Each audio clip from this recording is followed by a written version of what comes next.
शैलेश कुमार सिंह शैलू द्वारा बलरामपुर में नेपाल बॉर्डर पर हो रहे धर्मांतरण को लेकर एक प्रेस वार्ता की गई, जिसमें बलरामपुर से सटे नेपाल बॉर्डर पर लगातार लोगों का धर्मांतरण कराए जाने को लेकर प्रशासन की लापरवाही पर सवाल उठाए गए।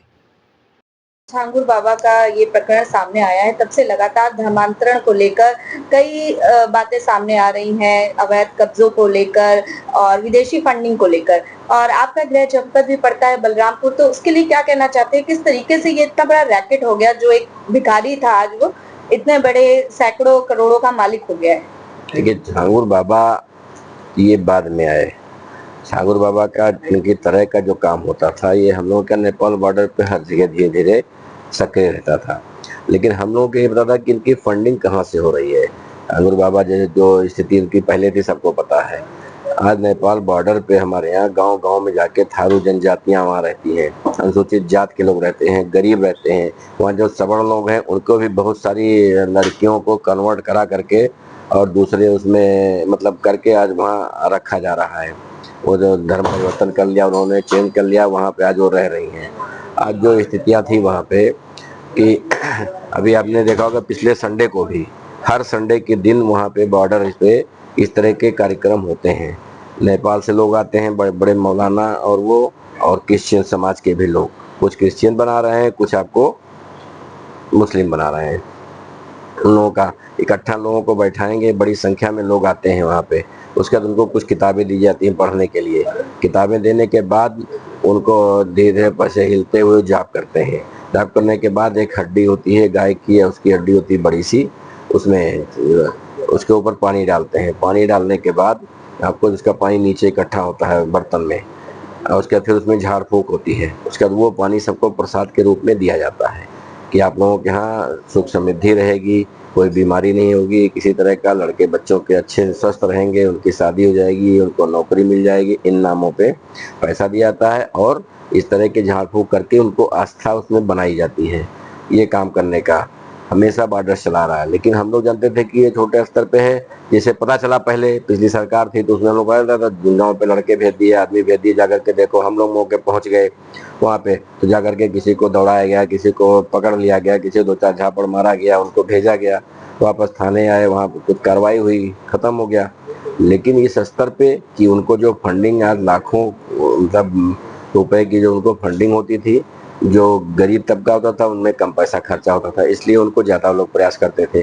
जो बड़ा लोग हैं उनको दूसरी तरह से प्रलोभन दिया जाता था। कुछ लड़के वहाँ पे थे कि लड़कियों को बहला फुसला करके अपने फंसाते थे, उसके बाद उनको चेंज कराने का और शादी आए दिन।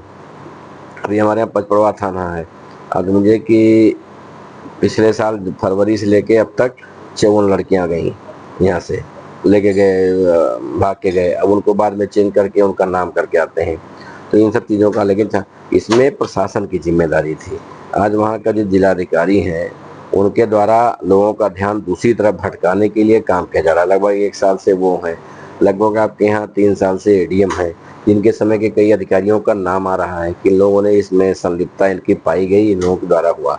आज जमीनों को अभी एक मुस्लिम की 1 रुपए में आपके यहाँ वो रजिस्ट्री दी गई, दान पत्र में लिखवा करके। अब मुस्लिम की जमीन सैकड़ों करोड़ रुपए की जमीन 1 रुपए में दान पत्र पे एक हिंदू का नाम कराएगी। अब हिंदू से इस्तेमाल करके चाहे वो मदरसा बनाए, चाहे उसमें कोई ऐसी चीज़ बनाए जिसका वो सैकड़ों करोड़ में आदमी बेचेगा।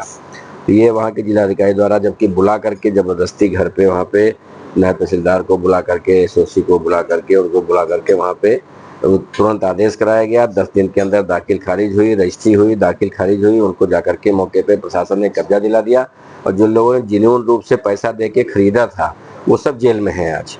एक प्रधान को उन्होंने इसी तरह से कि हमारा ध्यान दूसरी तरफ जाए, हम उस तरफ ध्यान ना दे पाए कि जो मुख्य मुद्दा धर्मांतरण का है, जहाँ से पैसा मिलता है उस तरफ हमारा ध्यान ना जाने पाए, कि प्रधान को उठा के बंद कर दिया कि तुमने छत मोटी नहीं बनाई थी। अब बताइए, वो 5वां पास 8वां पास प्रधान है, उसको क्या पता मोटी पतली। प्रधान तो चुनाव जनता से जीतता है, वो चुनाव जीत गया। अब उसके बाद उसमें जो इंजीनियर था जिसको पैसा मिलता था, जो वहाँ के अधिकारी थे उनको जिन्होंने जांच की, जिन्होंने उसको पैसा देने के लिए संस्तुति की, एमबी बनाया, जारी किया, सारी चीज़ें, उनको काम करना चाहिए। प्रधान जेल चला गया।